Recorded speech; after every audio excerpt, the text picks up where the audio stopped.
Assalamualaikum warahmatullahi wabarakatuh.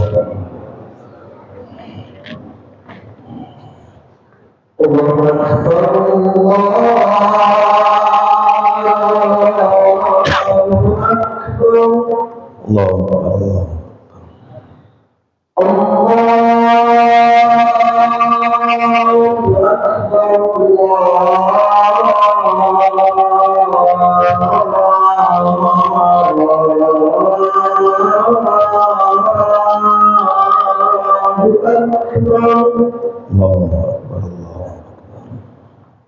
أشهد أن لا إله إلا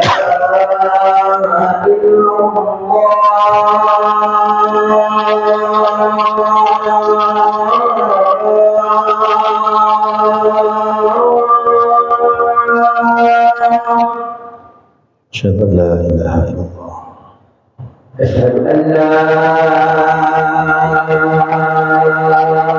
إلا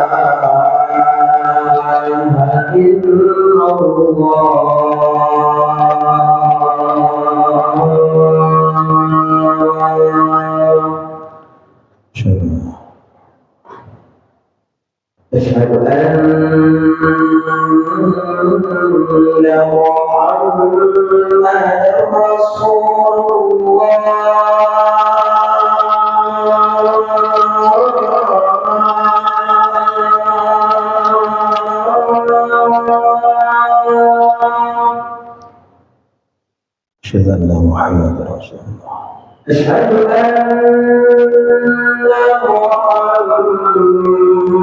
محمدا رسول الله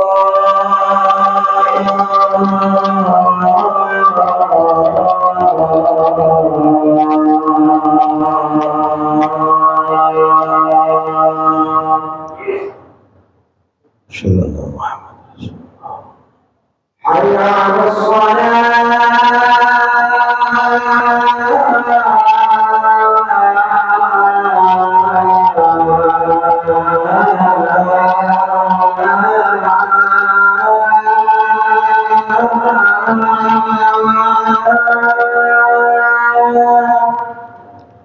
لا حول ولا قوة إلا بالله حي على الصلاة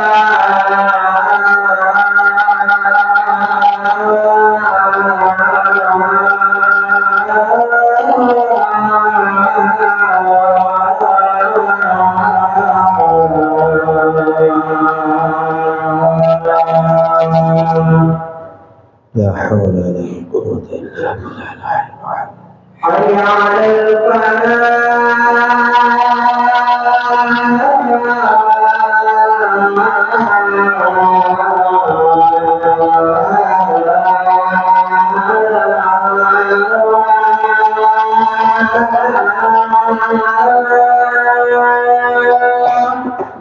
لا حول ولا قوة إلا بالله حي على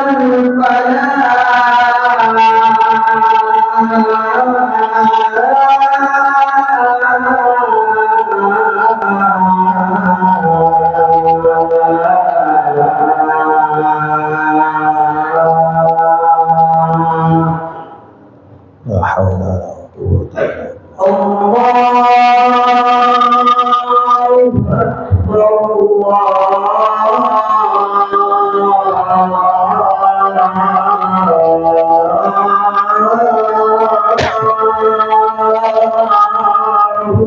الله أكبر الله أكبر لا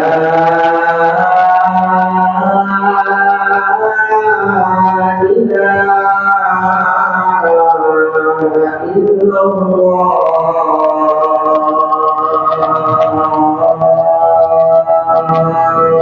لا إله إلا الله محمد رسول الله صلى الله عليه وسلم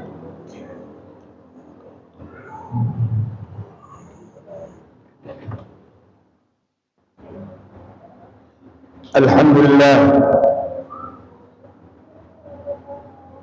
الحمد لله وحده صدق وعده ونصر عبده وأعز جنده وهزم الأحزاب وحده أشهد أن لا إله إلا الله وحده لا شريك له وأشهد أن محمدا عبده ورسوله لا نبي بعده اللهم صل وسلم على سيدنا محمد بن عبد الله وعلى آله وأصحابه ومن والاه أما بعد فأوصيكم ونفسي بتقوى الله فقد فاز المتقون فقال تعالى في كتابه الكريم أعوذ بالله من الشيطان الرجيم يا أيها الذين آمنوا اتقوا الله حق تقاته ولا تموتن إلا وأنتم مسلمون صدق الله العظيم.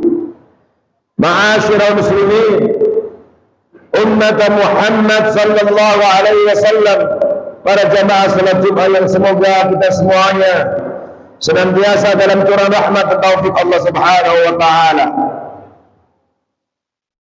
Allah Subhanahu wa taala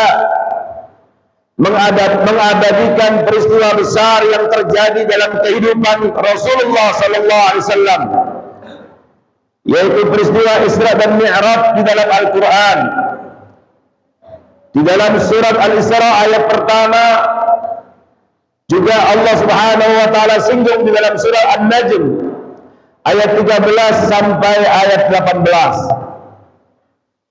Ketika Allah Subhanahu wa taala mengabadikan peristiwa besar ini di dalam Al-Qur'an, itu tidak lain agar kita tidak pernah lupa dengan peristiwa yang spektakuler ini, agar kita selalu mengingatnya, dan kemudian setiap kali hadir dalam kehidupan kita, kita selalu ingat untuk mengambil pelajaran dan hikmah di balik peristiwa spektakuler yang mengagumkan, yaitu peristiwa Isra dan Mi'raj tersebut. Pada kesempatan ini, khatib akan menyinggung beberapa hikmah penting yang penting untuk menjadi panduan dalam mengarungi kehidupan kita sebagai umat Muhammad sallallahu alaihi wasallam, dan kemudian kita ambil pelajaran menjadi petunjuk agar kita benar-benar dapat meraih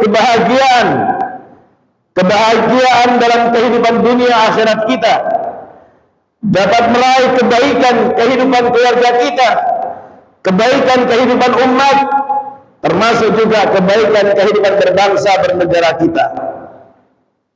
Ma'asyiral muslimin hafizakumullah. Yang pertama, bahwa ketika kita membaca peristiwa ini hanya dengan akal pikiran kita, sekedar membaca sebagaimana kita membaca cerita-cerita yang lain untuk tamattu akli, kenikmatan intelektualitas kita, maka boleh jadi ada di antara manusia yang kemudian tidak pernah percaya dengan peristiwa ini. Dan inilah yang terjadi pada kaum Quraisy ketika Rasulullah SAW menyampaikan peristiwa Isra dan Mi'raj. Beliau diberangkatkan oleh Allah Subhanahu wa taala dari Masjidil Haram di Mekah menuju Masjidil Aqsa di Palestina atau Syam. Berangkat habis Isya, lalu dari Masjidil Aqsa dimi'rajkan menuju langit yang ketujuh, bahkan menembus langit ketujuh sampai Sidratul Muntaha. Inda Sidratul Muntaha indaha Jannatul Ma'wa, dan di sekitar Sidratul Muntaha disitulah ada surga Allah Subhanahu wa taala. Lalu balik lagi turun ke bumi dan kemudian balik ke Mekah sebelum subuh. Ketika Nabi menyampaikan peristiwa ini kepada kaumnya, maka banyak yang tidak percaya, sehingga muncul tuduhan Nabi gila, Nabi mimpi dan lain sebagainya. Bahkan diriwayatkan irtadda ba'du man aslam, sampai ada sebagian orang yang Islam yang lemah imannya kemudian murtad gara-gara peristiwa ini. Mereka berdalih, bagaimana mungkin Muhammad melakukan perjalanan yang panjang itu dalam waktu yang sekejap? Mereka biasa melakukan perjalanan dari Mekah menuju Syam yang di sana ada Palestina, jarak yang lebih dari 1.500 km. Mereka tempuh perjalanan selama hampir 2 bulan. Lalu bagaimana kemudian Muhammad mengatakan hanya semalam? Inilah respon masyarakat ketika kita membaca peristiwa ini hanya dengan bacaan akal dan nalar semata. Sementara kita paham dan maklum bahwa akal manusia ada keterbatasan. Oleh karena itu membaca peristiwa ini harus dengan qiraatul iman, harus dengan bacaan iman. Membaca peristiwa ini, merespon peristiwa ini dengan bacaan iman, menghadirkan iman, percaya bahwa yang memperjalankan hambanya Rasulullah SAW ini adalah Allah Subhanahu wa Ta'ala yang ala kulli syai'in qadir, yang maha kuasa atas segala sesuatu.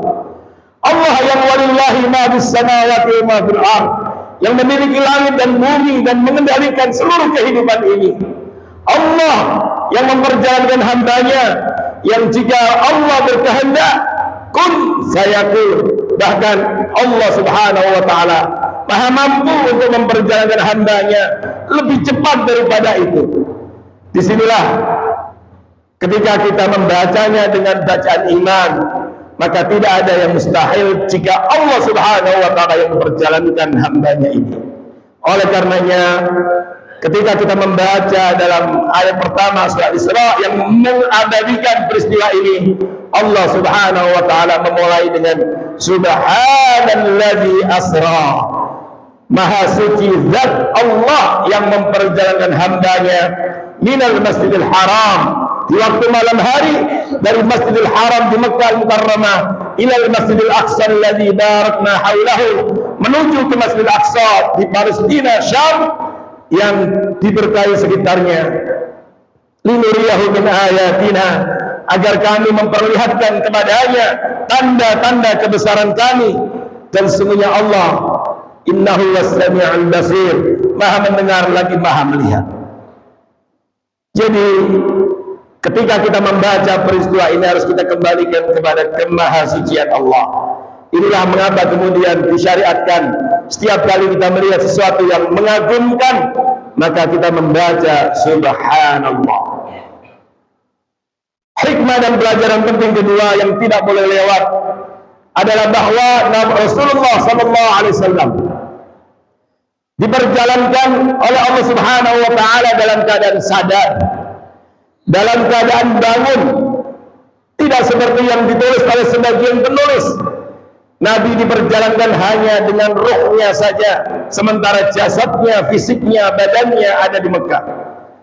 Tidak sebagaimana sebagian yang menulis bahwa Nabi diperjalankan dalam mimpi dan seterusnya. Semua itu tidak benar, karena Allah Subhanahu wa Ta'ala menyampaikan Subhanalladzi asra bi 'abdihi. Allah Subhanahu wa Ta'ala menegaskan memperjalankan hambanya.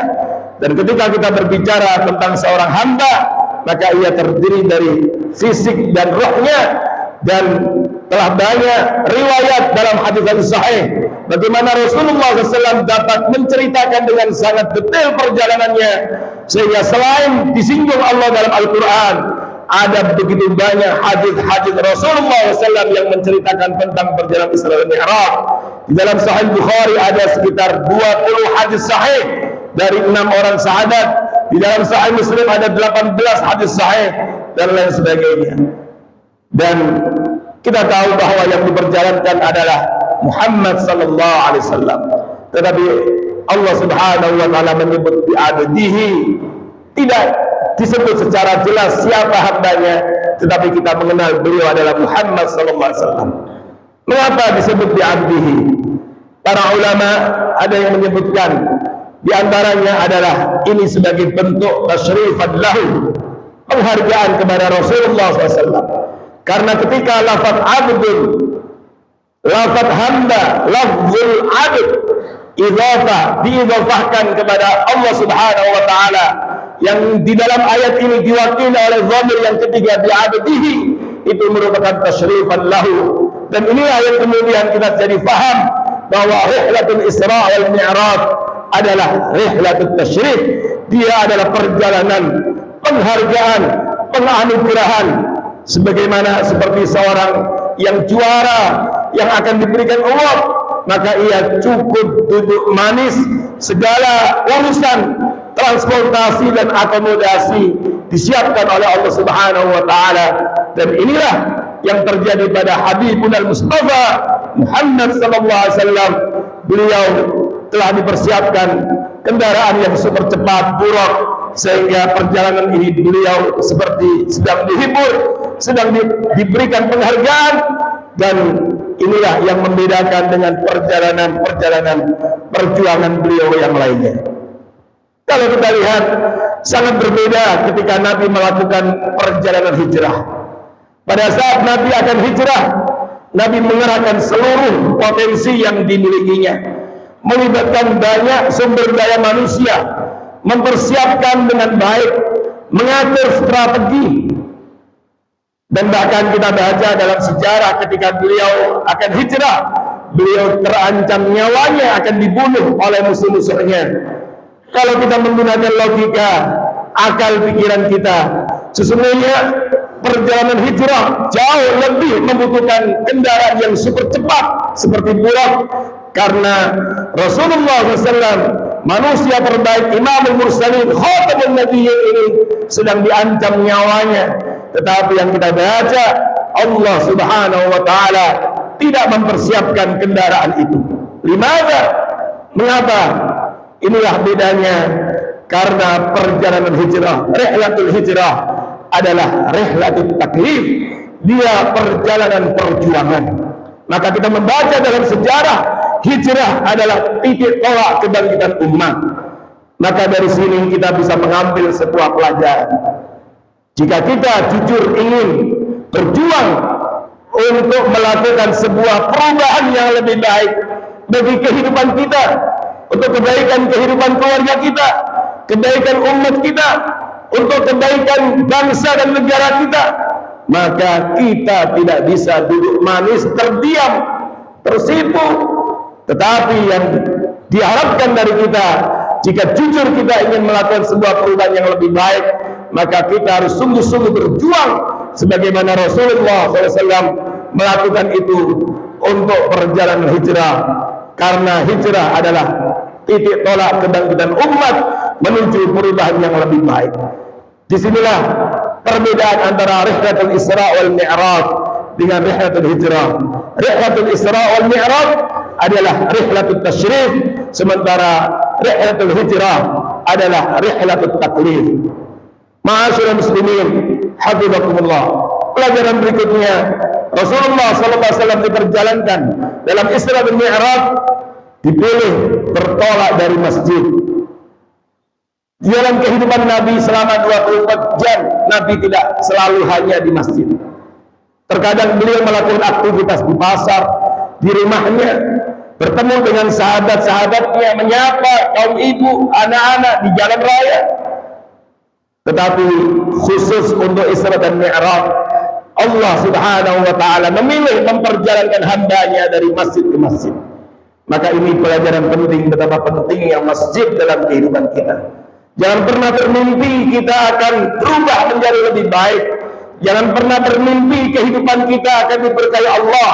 Jangan pernah bermimpi umat ini akan bangkit, bangsa ini akan menuju pada perubahan yang lebih baik, sementara pada saat yang sama kita menjauh dari masjid. Karena itu Nabi SAW selalu memberikan perhatian terhadap masjid. Dan Allah Subhanahu wa taala hadirkan kita selalu mengingat peristiwa Isra dan Mi'raj ini agar kita semuanya kembali kepada masjid. Bukankah keberhasilan Salahuddin Al-Ayyubi membebaskan Masjidil Aqsa dari cengkraman musuh-musuhnya waktu itu adalah ketika beliau memastikan bahwa kaum muslimin pada saat sholat subuh ramainya seperti sholat Jumat seperti ini. Kekuatan hubungan dengan Allah ditandai dengan kedekatan dan keharmonisan hubungan dengan rumah Allah, dan itulah yang mampu menciptakan energi yang dahsyat, memperkuat barisan umat, dan kemudian menyemangatinya untuk bisa mencapai kepada kebangkitan dan perubahan yang lebih baik. Lebih spesifik lagi, peristiwa ini mengingatkan kepada kita tentang betapa pentingnya Masjidil Aqsa. Hari-hari ini kita masih disuguhi dengan pemandangan-pemandangan yang mengenaskan tentang tragedi kemanusiaan yang menimpa saudara-saudara kita di Gaza, di Palestina, yang mereka berjuang untuk meraih kemerdekaannya, berjuang mewakili kita untuk memerdekakan Masjidil Aqsa. Tragedi kemanusiaan yang terjadi sungguh mengenaskan. Maka dengan hadirnya peristiwa Isra dan Mi'raj, kita diingatkan agar kita selalu memberikan atensi dan perhatian, kepedulian terhadap apa yang terjadi di sekitar Masjidil Aqsa, tempat Isra dan Mi'rajnya Rasulullah SAW, yang saat ini sedang dalam problematika kemanusiaan besar. Dan karena itu peristiwa Isra dan Mi'raj mengingatkan kita agar menjadikan Masjidil Aqsa selalu ada dalam hati kita sebagai umat Muhammad SAW, karena ada hubungannya dengan iman. Innamal mu'minuna ikhwah. Karena Masjidil Aqsa adalah kiblat pertama kaum muslimin. 16 bulan, wa fi riwayat 17 bulan, Nabi SAW bersama dengan sahabat sholat menghadap kiblat Masjidil Aqsa. Karena Nabi menyemangati kita untuk mengunjungi Masjidil Aqsa selain Masjidil Haram dan Masjid Nabawi.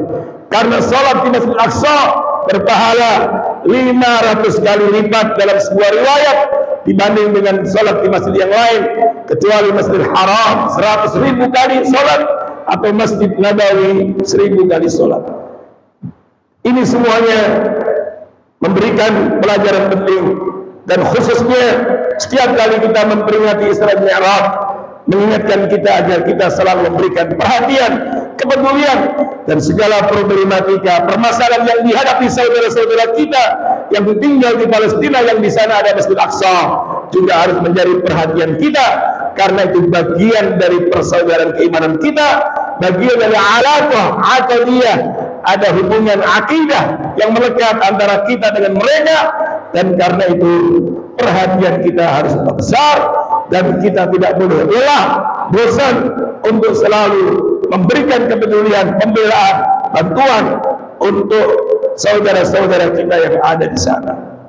Karena itu para ulama sedunia mencanangkan pekan terakhir bulan Rajab ini yang bersama dengan peristiwa Isra dan Mi'raj sebagai Usbu Al-Quds Al-Alami, pekan Al-Quds sedunia. Dan diharapkan dengan adanya peristiwa ini, kaum muslimin seluruh dunia memberikan perhatian besar terhadap peristiwa ini. Terakhir dari peristiwa ini, Allah Subhanahu wa Ta'ala memberikan oleh-oleh yang besar yang menjadi penentu kebahagiaan seseorang, kebahagiaan hamba Allah, kebahagiaan umat Muhammad di dunia dan di akhirat. Oleh-oleh itu adalah kewajiban sholat 5 waktu yang tadinya diwajibkan 50 kali, sehingga sekarang hanya menjadi 5 kali dalam sehari. Karena itu peristiwa Isra dan Mi'raj harus menjadi muntolak, titik tolak kita untuk muhasabah, evaluasi sejauh mana kita dalam menjalankan perintah Allah yang luar biasa ini, yang saking pentingnya sampai perlu Allah mengundang Rasulnya menuju Sidratul Muntaha untuk menerima kewajiban syariat ini. Semoga dengan mengingat peristiwa ini, kita semuanya, keluarga kita semuanya, anak-anak kita semuanya menjadi orang-orang yang semangat dalam mendirikan sholat, dan akhirnya kita semuanya mendapatkan surga Allah Subhanahu wa Ta'ala dan dijauhkan dari api nerakanya. Barakallahu li wa lakum fil Qur'anil azim wa nafa'ani wa iyyakum bil ayati wa bil hakim. Aqulu qawli hadza fastaghfiru innahu huwal ghafurur rahim.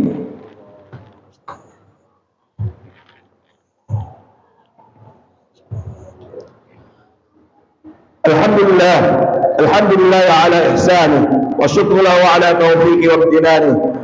وأشهد أن لا إله إلا الله وحده لا شريك له تعظيما لشأنه وأشهد أن سيدنا محمدا عبده ورسوله الداعي إلى رضوانه صلى الله عليه وعلى آله وأصحابه وإخوانه.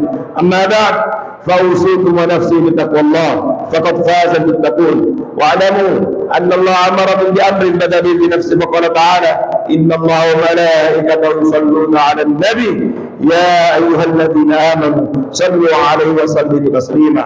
وارض اللهم عن الخلفاء الراشدين أبي بكر وعمر وعثمان وعلي وعن التابعين ومن تبعهم بإحسان إلى يوم الدين، وعنا معهم بعفوك وكرمك يا أرحم الراحمين. اللهم أعز الإسلام والمسلمين وأذل الشرك والمشركين وأهلك الكفرة والظالمين وانصر عبادك الموحدين على أعدائك أعداء الدين. اللهم انصر من نصر الدين واحذر من خذل المسلمين. اللهم من أراد الإسلام والمسلمين بسوء فأشغله بنفسه فاجعل تدبيره تدميرا عليهم يا رب العالمين. Ya Allah, berkailah kehidupan kami, berkailah kehidupan rumah tangga kami, berkailah kehidupan ekonomi kami, berkailah kehidupan bangsa dan negara kami. Ya Allah, jangan Kau anugerahkan kepada kami pemimpin yang tidak takut kepadamu, pemimpin yang menjauhkan kami dari agamamu. Allahumma la tusallit alaina bi dhunubina man la yakhafuka fina wa la yarhamuna. Allahumma inna na'udzu bika min imarati as-sibyan was-sufaha. Allahumma inna nas'aluka 'ilman nafi'a wa nas'aluka rizqan thayyiban wa nas'aluka 'amalan mutaqabbalan. Allahumma inna nas'aluka al-huda wat-tuqa wal-'afafa wal-ghina. اللهم انصر اخوان المسلمين المستضعفين في غزه، اللهم انصر اخوان المسلمين المجاهدين في فلسطين، اللهم انصرهم نصرا مؤزرا، اللهم كن لهم مؤيدا ونصيرا. اللهم عليك باليهود الغاصبين ومن عاونهم، اللهم احصهم عددا واقتلهم بددا ولا تغادر منهم احدا. ربنا هب لنا من ازواجنا وذرياتنا قرة أعين واجعلنا للمتقين إماما. رب اجعلنا مقيمي صلاة من ذريتنا ربنا وتقبل الدعاء. ربنا آتنا في الدنيا حسنة وفي الآخرة حسنة وقنا عذاب النار. اللهم بارك لنا في رجب وشعبان وبلغنا رمضان. عباد الله، إن الله يأمر بالعدل والإحسان وإيتاء ذي القربى وينهى عن الفحشاء والمنكر والبغي يعظكم لعلكم تذكرون. فاذكروا الله العظيم يذكركم واشكروا على نعمه يزدكم ولذكر الله أكبر والله يعلم ما تصنعون.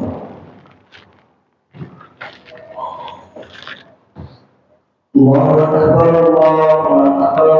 أشهد أن لا